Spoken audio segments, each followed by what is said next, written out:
everybody, it is qcknd, and today I am going to be showing you a hair tutorial for this look. So this has kind of been my go-to hairstyle lately, and I've been getting a lot of questions about it, so I'm super stoked to show it to you guys. Plus, I think I'm going to be getting a haircut in the future. So now is a great time for me to show you guys because my length and my style has been perfect for this hairstyle. I don't really know what to call it. I've kind of just been calling it like a bend wave, and I just love it. It makes my hair look so full and so big and still lived in and effortless. And honestly, it is so effortless if I'm doing it almost every single day. To prep my hair, I washed my hair last night and I left it air dry. This is kind of my natural texture. My hair does have balayage and some layers, not a ton of layering, kind of just some stuff to get out some damage from bleaching. So the texture of my hair is kind of porous from being bleached. So with nothing else going on, this is what my hair looks like. If your hair is more wavy or more fine, you can manipulate your hair and just start with kind of a smooth base. If your hair is really tightly curled, I would recommend quickly straightening it. Nothing too straight, just kind of flatten it out to give you something to work with. Some other tools you might need are a wide tooth comb and some hair clips. You gotta go! And then finally, the tool you will need the most is a flat iron. So I'm using a flat iron that has sort of a beveled edge on each side, but it does have a little bit of a thickness in the flat iron, but you do see that it is narrow. It's not like a big, flat, thick flat iron from when we were kids. I think this is the most modern style and probably the flat iron you are used to working with. My flat iron from beauty school is a lot more thinner. I like to do these bend waves with a little more thickness. First thing I'm going to do with my hair, making sure it's completely dry, is I'm going to take this wide tooth comb and give myself a middle part. So the middle part is going to be your best bet for styling this look. It just lives better in the middle part. So if you're like, hey, I hate the way I look with the middle part, I hear you. But changing up your part is good for your hair, especially if you are heat styling all the time. If you change your part, the hot tool is hitting different parts of your head, less tension is pulling at your hair, and it gives just a little break to the hair that you normally see, little tangent. But for so many years of having this side part, I have a ton of damage right here, so I don't mind switching it up. You may have seen me wearing this middle part a lot lately. Now that your hair is in a middle part, you can just take 2 fingers and grab a section here. My hair is fine, but I have a lot of hair, so I'm going to pull out kind of a generous section. So when you are sectioning, go straight and then kind of dip down to the back. I'll show you from the side. Down, and pull that out. That's going to give you a more even sectioning in the back. Then you can just clip your hair out of the way with whatever you got. So now we are working with this first section here. It's pretty thin and manageable. It's just about this. So this is the technique, and with muscle memory, or you're good at it already, you'll get this down pretty easily. So what you're going to do is you're going to take the first section that you have and you're going to bend, you're going to pull the straightener out, turn your wrist, pull your wrist, pull, push your wrist. And you'll see it starts to build a lot of volume, so here it is. Pulling the wrist, pull the wrist in, pull the wrist out,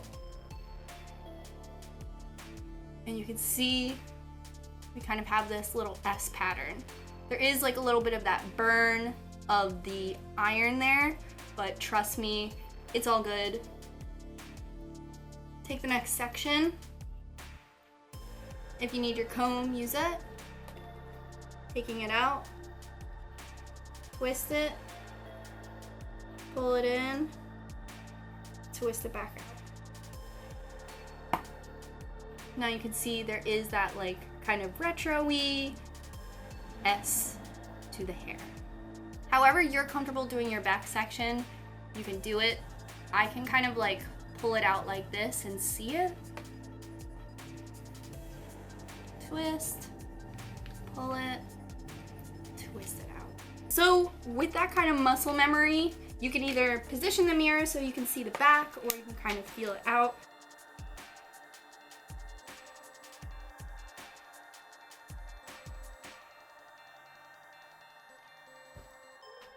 And I just take the next section, touch it. If it's warm, I already did it. That's kind of how I do it from the back. From here, I'll work from front to back. That's a little easier for me. Same thing, kind of rev that engine, pull it back in, rev it out.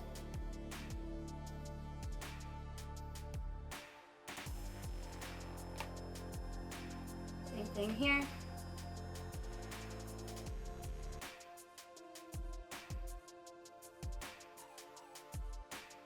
So taking the next section down, I'm going to just repeat that process, taking manageable sections.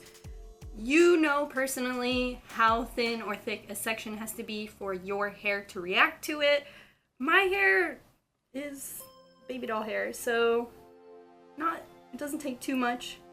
I can do this kind of quickly, but your first couple times doing it, take smaller sections just to feel out how much hair needs to be in your section in order for it to bend. You want to take it, kind of like rev that engine, pull it back in, and then pull it out.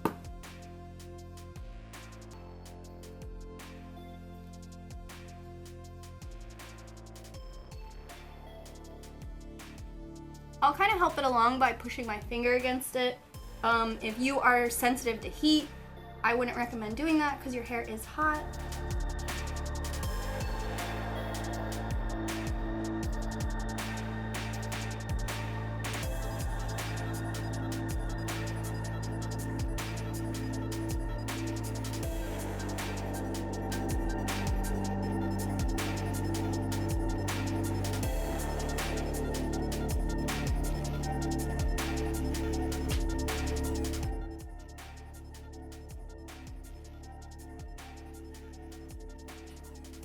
Figure out where you want everything to lay.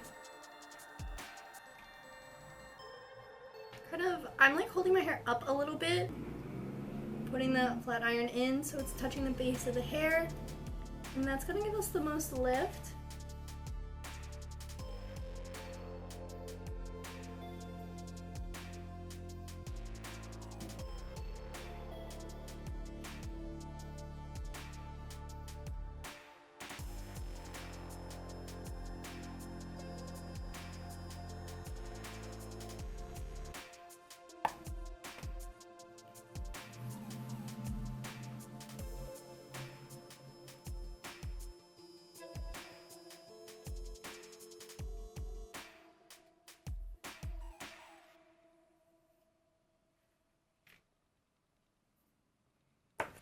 So with your wide tooth comb, you kind of don't want to disrupt the pattern. At least like if I brush my hair is kind of fine, so it'll mess everything up. So I'll take the comb, wide tooth, less tension, and kind of take it till there, just to like straighten up everything. Because I've been like zhuzhing it up this whole time. I love a messy look. I love like a lived-in look. So this is how I style it. So I'll take some dry shampoo after I'm done everything, letting it cool, and I'll kind of go in at the root with that, and then I'll help lift it up a little bit.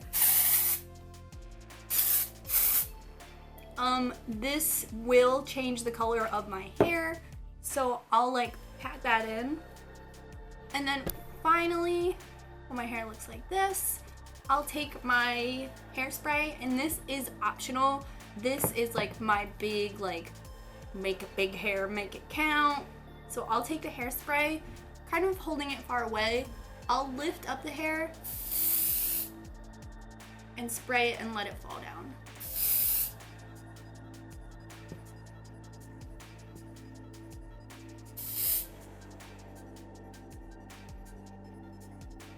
like I said, that's totally optional. You can see the sprayed side versus the just dry shampoo side.